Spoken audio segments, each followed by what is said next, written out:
Pernah nggak sih teman-teman ngalamin sesuatu yang rasanya dalam banget, sangat spiritual, sampai rasanya pengen langsung cerita ke semua orang?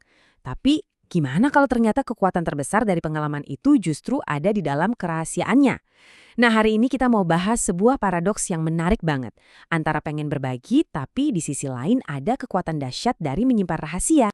Oke, ini dia gambaran besar pembahasan kita hari ini.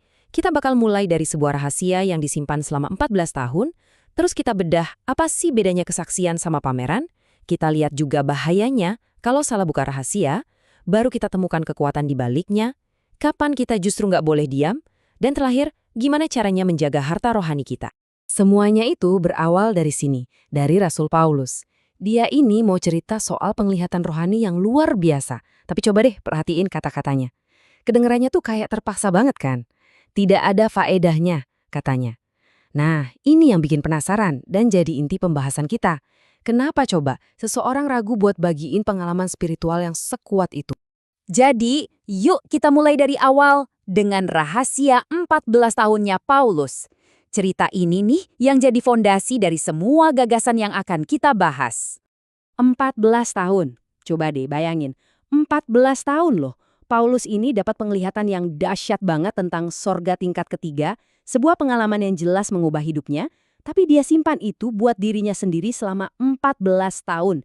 Ini bukan sekedar ragu-ragu lagi, ini namanya pengendalian diri yang luar biasa. Sebenarnya apa sih yang dia lindungi?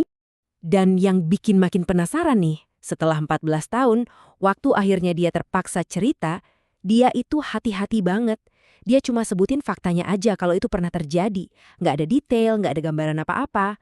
Surga tingkat ketiga itu sampai sekarang tetap jadi misteri, justru karena kerahasiaan Paulus.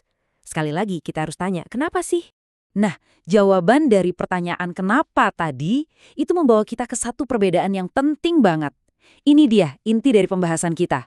Bedanya antara kesaksian yang tulus dan pameran yang cuma buat pamer diri sendiri.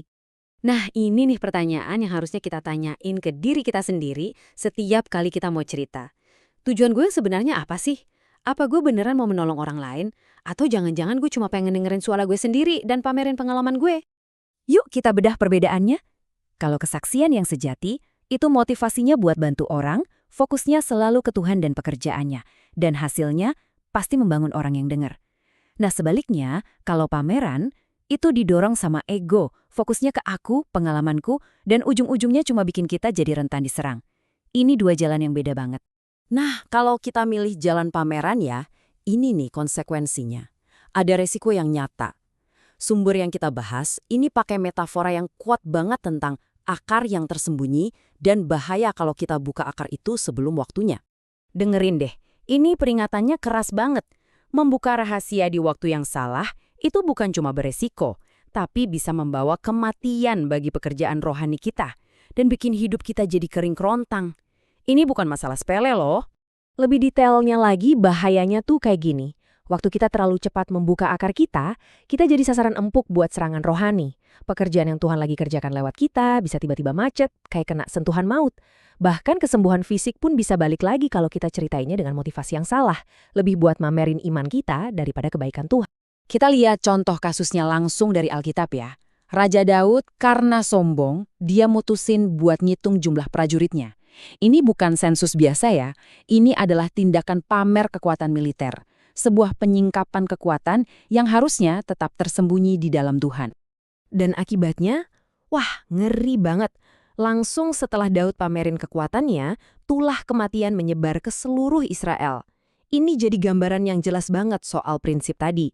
Pamer yang dasarnya kesombongan itu mengundang kehancuran. Oke, tadi kita udah lihat bahayanya ya kan? Sekarang kita balik yuk, kita lihat sisi positifnya. Kalau membuka akar itu bahaya, berarti menyembunyikannya pasti punya kekuatan tersendiri. Mari kita gali kekuatan dari kehidupan yang tersembunyi ini. Ini mungkin kedengarannya agak aneh ya, tapi coba perhatikan deh teladan dari Yesus sendiri. Berkali-kali setelah dia bikin mujizat kesembuhan, perintah pertamanya justru jangan kasih tahu siapa-siapa. Dia yang punya kuasa paling besar malah sering banget menekankan pentingnya kerahasiaan. Tapi ini bukan berarti kita harus diam 1000 bahasa ya. Lihat ayat kunci ini. Yesus nggak bilang, jangan ngomong sama sekali. Perintahnya itu spesifik banget. Pulanglah ke kaummu. Ini namanya kesaksian yang terkendali, terarah, dan fokusnya jelas. Apa yang telah diperbuat oleh Tuhan atasmu. Bukan soal pengalaman hebat orang itu, tapi soal belas kasihan Tuhan.